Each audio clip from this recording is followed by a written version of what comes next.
Hello friends, कैसे आप सब लोग। फ्रेंड्स, आज हम इंग्लिश के एक इम्पोर्टेंट टॉपिक लेकर आए हैं। इंग्लिश में कोई भी एग्ज़ाम हो उसमें वोकेबुलरी का योगदान बहुत ज़्यादा होता है। तो वोकेब के अंदर आपके antonym, synonyms, one word substitution, idiom, phrases वगैरह आते हैं। तो आज ऐसे हम एंटोनियम सिनोनियम्स की एक सीरीज जारी कर रहे हैं जिसमें आपको डेली 25 से 30 एंटोनियम सिनोनियम्स रोज़ मिलेंगे। और अगर आप इन्हें रोज़ाना करते हो तो मुझे नहीं लगता किसी भी एग्ज़ाम में कोई भी एंटोनियम सिनोनियम्स आता है आप उसे करे बिना रह पाओगे। लेकिन ये तभी पॉसिबल है जब आप इसकी ज़्यादा प्रैक्टिस करो। If you do not practice at home then if you read any of the following in a short way there is no benefit to it. So guys, it's my personal suggestion to you, you should practice them more and more. तो चलिए आज बात कर लेते हैं important antonym synonyms की, जो हर exam में कम से कम 2-3 बार पूछे गए हैं। पहला सिनोनियम्स, पहला है डिफर। देखिए, जब भी आप बाइक चलाते हो या स्कूटी चलाते हो और एकदम आपकी उसमें बाइक में डीपर होता है, वो जब भी आप मार दो तो सामने आने वाला समझ जाता है कि ये स्पीड में है और रुक नहीं सकता। तो अपनी जो साइड है वो चेंज कर लेता है या साइड को बदल लेता है, टाल देता है और दूसरी तरफ चलाना शुरू कर देता है।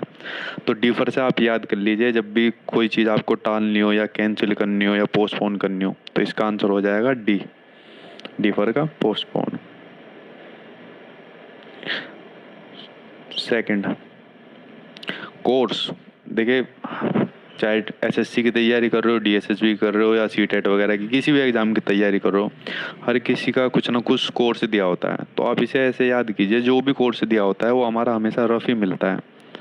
तो इसे कोर्स को आप शॉर्टकट ट्रिक में याद कर लीजिए कि कोर्स हमेशा हमारा रफ ही मिलेगा, यानी खुरदुरा। इसका हिंदी में अगर आंसर किया जाए तो वो होगा खुरदुरा। Third, diligent. देखिए, इस वर्ड में दो वर्ड बनने हैं, दिल्ली प्लस जेंट। ये शॉर्ट ट्रिक से मैंने बनाए हुए हैं।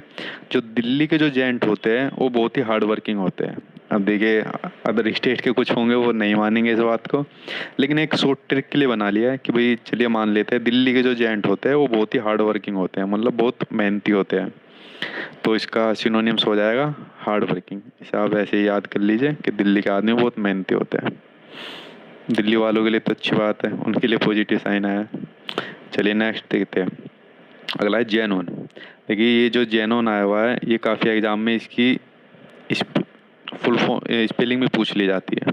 तो आप इसकी स्पेलिंग भी साथ के साथ याद कर लीजिए, क्योंकि एक दो एग्जाम में पूछी गई है इसकी स्पेलिंग, जेनोन की स्पेलिंग। तो इसका आंसर हो जाएगा जेनोन। आप सबको पता ही होता है जेनोन क्या होता है। जेनोन रियल, मैं काफ़ी बार अपनी वीडियो में यूज भी करता हूँ। ऑथेंटिक, अगर जेनोन का रियल आ जाए, रियल ना हो तो ऑथेंटिक आ जाए, तो इसका सिनोनिम्स ही हो जाएगा। चलिए नेक्स्ट देखते हैं। पेल। देखिए, आपने देखा होगा अपनी जो आपस में लैंग्वेज यूज करते हो कि उसने उसे पेल दिया। तो आप ये ध्यान कर लीजिए, जब भी कोई किसी को पेलेगा तो वो हमेशा बाल्टी से पेलेगा, बकेट से पेलेगा, क्योंकि बाल्टी को बकेट बोलते हैं। तो उसने उसे किससे पेल दिया, बकेट से पेल दिया। तो ये शॉर्ट तरीके से आप याद कर लीजिए, इसका आंसर हो जाएगा फिर बकेट। उसने उसे बकेट से पेल दिया। Next, most important, abundant. पता नहीं एग्जाम में कितनी बार पूछा गया है, शायद 6-7 बार तो मैंने देख लिया होगा। डिफरेंट डिफरेंट एग्जाम में पूछा गया है अबुंडेंट। तो इसे थोड़ा आप याद कर लीजिए कि अब्बू ने सारे दांत तोड़ दिए, अधिकतर दांत अब्बू ने हमारे तोड़ दिए। तो इसे आप इस तरीके से याद कर लेते हैं कि, तो इसका मतलब हो जाएगा अधिकता या प्रचुर मात्रा में, यानी अब्बू ने हमारे ज़्यादातर दांत सब तोड़ दिए, अधिक जो है। तो इसे आप ऐसे भी याद कर सकते हैं। इसका आंसर हो जाएगा प्लेंटीफुल। देखिए, ज़रूरी नहीं है जो मैं ट्रिक आपको बता रहा हूँ आप उसी तरीके से याद करें। ये मैंने अपनी तरफ से बनाई हुई है, इसलिए मैं आपको बता रहा हूँ। अगर आपको कुछ अपने हिसाब से कुछ और लगता है तो आप वो भी अप्लाई कर सकते हो। तो आपकी चॉइस है ये, आप कौन सा करोगे। चलिए नेक्स्ट देखते हैं। पीटी। देखिए, पेल तो आ गया, पेल तो हमने दिया उसे बाल्टी से, वो तो आपका क्लियर हो गया होगा। अब आ गया पीटी। आप हर कोई जो है WWE देखता होगा, स्पेशली बॉयज़ जो है वो सभी देखते हैं। उसमें रेसलमेनिया भी आता है, नो मर्सी भी आता है। तो नो मर्सी का मतलब क्या होता है, मर्सी का मतलब होता है दया, और नो मर्सी की कोई दया नहीं। तो यहाँ पर आप ये याद कर लीजिए कि जो WWE में जो नो मर्सी आता है उसमें कितनी पिटाई होती है रेसलर की आपस में। तो इन दोनों का आप ऐसे कनेक्ट कर सकते हो, पीटी और मर्सी यानी दया। ये शॉर्ट ट्रिक बनाई है मैंने, आप ये से याद कर सकते हो। Next tedious. देखिए टेडियस में एक चीज़ आ रही है टेडी, हर किसी के पास होगा। WWE में तो मैंने ज़्यादातर बॉयज़ की बात कर ली, अब टेडी की बात कर लेते हैं। ये ज़्यादातर गर्ल्स के पास, हर किसी के पास मोस्टली मिलेगा ही टेडी। लेकिन टेडी जो आपका रहता है वो कोई मूवमेंट तो करता नहीं, हमेशा सुस्त सा उदास सा पड़ा रहता है आपका जो टेडी है। कभी देखा आपने उसे चलते हुए या कुछ करते हुए? हमेशा पड़ा रहेगा, सुस्त, उदास, ढीला, थकाऊ। तो ये इसके कुछ सिनोनियम्स बनते हैं, तो इसका आंसर हो जाएगा टेडियस का डल। Next atrocity. देखिए इंडिया में पता नहीं, इंडिया के बाहर भी कितनी सिटी होती है, लेकिन ये वो सिटी है एट्रोसिटी जहाँ हमेशा जो है कुछ ना कुछ उल्टा सीधा होता रहता है। हिंसा, क्रूरता हमेशा, या वायलेंस, ये हमेशा इसी सिटी में मिलेगी। तो आप इसे ऐसे याद कर सकते हो कि जो एक एट्रोसिटी है, पूरी दुनिया में एक ही सिटी है जहाँ पर हमेशा वायलेंस होता रहता है। नेक्स्ट 45। देखिए आप इसे थोड़ा इस तरीके से देख सकते हैं। 45 ये अपना एक मैथ का भी नंबर बनना है 45। तो इससे भी याद कर लीजिए कि जो 45 है इसे बोलते हैं मजबूत करना, मजबूत, स्ट्रेंथ, पावर। तो इसका आंसर हो जाएगा डी 45 का। ये अपने तरीके से भी कर सकते हो आप इसे, मैंने ये सूटेबल लगा तो ये कर लिया। तो ये बात हो गई सिनोनियम्स की, जो अभी तक एग्जाम में 2-3 बार कम से कम पूछे गए हैं। अब बात कर लेते हैं एंटोनियम्स की। पहला टर्मिनेट। आप सब लोगों ने ज़्यादातर ने टर्मिनेटर मूवी देखी होगी। तो अब टर्मिनेटर मूवी के जितने भी पार्ट है ऑलमोस्ट सभी खत्म हो गए हैं, अब कुछ ना कुछ नया ही पार्ट आएगा।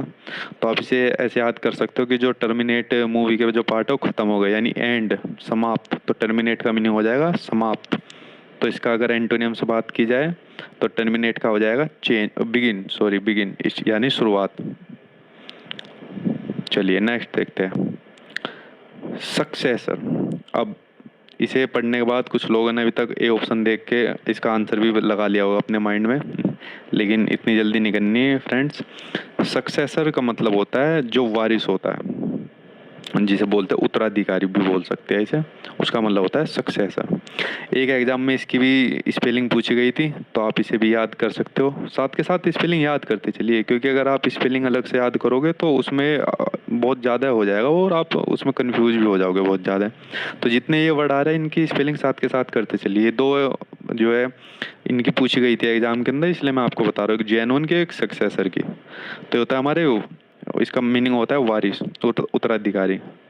तो इसका एंटोनियम्स हो जाएगा सी प्रेडिसेसर, यानी जो हमारे पूर्वज होते हैं, बड़े बूढ़े जो है पूर्वज। Next contradiction. आप सब लोगों ने सुना भी होगा कॉन्ट्राडिक्शन के बारे में, लेकिन सुना ही होगा, इसका मीनिंग नहीं पता होगा। कॉन्ट्राडिक्शन होता है मतलब किसी का विरोध करना, या बात की जाए थोड़ी और शुद्ध भाषा में अगर मैं बात की जाए, खंडन करना। तो अगर इसके एंटोनियम्स की बात की जाए इसके, यानी इसका उल्टा किया जाए, तो वो होगा उससे समझौता करना, यानी डी ऑप्शन हमारा सही है, एग्रीमेंट। तो कॉन्ट्राडिक्शन का हो जाएगा एग्रीमेंट। नेक्स्ट वेग। देखिए आपने देखा होगा जब हवा चलती है उसका जो वेग होता है वो किसी को दिखाई नहीं देता, हम सिर्फ महसूस कर सकते हैं कि हाँ हवा चल रही है, तेज चल रही है, मंदी चल रही है, ये भी बता देंगे। लेकिन क्या किसी ने देखा है वो किस स्पीड से चल रही है या उसका वेग क्या है? तो आप हमेशा इसे वेग को हवा के वेग से याद करिए कि वो बहुत ही धुंधला होता है, अस्पष्ट होता है, हम उसे देख नहीं सकते। तो अगर उसका अपोजिट पूछा जाए वर्ड तो वो हो जाएगा क्लियर। तो वेग से आप ये याद कर लीजिए, हवा का जो वेग होता है वो हमेशा अस्पष्ट होता है, धुंधला होता है। चलिए नेक्स्ट देखते हैं सैलो। आपका पता होगा सैलो, ऊपरी सतही, इसका हो जाएगा डीप। ये तो आसान है, ऑप्शन डी हो जाएगा इसका। Next virtue. आप सब जितने भी स्टूडेंट हो, बॉयज हो या गर्ल्स हो, जितने भी हो, हर कोई वर्त रखता होगा। तो वर्त के देखिए फ़ायदे ही फ़ायदे होते हैं। अगर आप इसके बेनिफिट ले, अगर अपनी हेल्थ से रिलेटेड, तो उसमें बेनिफिट है। अगर आप इसे दूसरे पर्पस से देखें, अपने धर्म के हिसाब से देखें, तो रिलीजन में भी हर कोई इसका फ़ायदे ही फ़ायदे है, कुछ ना कुछ उन्हें मिलता ही है, इसलिए व्रत रखते हैं। तो एक पॉजिटिव ट्रेड्स है कि कुछ ना कुछ व्रत का मतलब अच्छी बात ही मिलेगी, गुण मिलेगा, अच्छी चीज़ मिलेगी। तो इसके जितने बनते हैं वो बन जाएंगे। तो इसी से बनाया व्रत से बनाया ये वर्ड जो है वर्च्यू, बनाया नहीं है, मैंने बनाया है, तो इसे आप शॉर्ट ट्रिक में याद कर सकते हो। वर्चू का मतलब होता है गुण, अच्छाई, और इसका अगर अपोजिट वर्ड देखा जाए तो वो हो जाएगा वाइस, ऑप्शन ए। देखिए एक वाइस और होता है, वो कभी आप उसके अंदर कंफ्यूज हो जाए, VICE, जैसे वाइस प्रेसिडेंट या वाइस चेयरमैन, वो होता है उपाध्यक्ष। तो इन दोनों में आप चेंज थोड़ा याद कर लीजिए कि वो उपाध्यक्ष के लिए होता है और ये होता है बुराई के लिए। चलिए नेक्स्ट देखते हैं। बैरन, आपको पता ही होगा बैरन जो है ज़्यादातर को बंजर भूमि को लिए बोलते हैं बैरन जो है, तो इसका हो जाएगा फर्टाइल। नेक्स्ट डायनेमिक, आपको नाम से ही समझ में आएगा कि यार वो तो बहुत डायनेमिक है, वो बहुत चार्मिंग है, बहुत ही एनर्जेटिक आदमी है। तो डायनेमिक के बहुत सारे चीज़ निकल रहे हैं। अगर बात की जाए इसके अपोजिट वर्ड की, तो अपोजिट वर्ड होगा इसका स्टैटिक। स्टैटिक होता है जो मतलब कभी मूव नहीं करता, नॉट मूविंग, अनचेंजिंग। हिंदी में बात की जाए तो स्थिर। तो डायनेमिक का हो जाएगा ऑप्शन डी, स्थिर।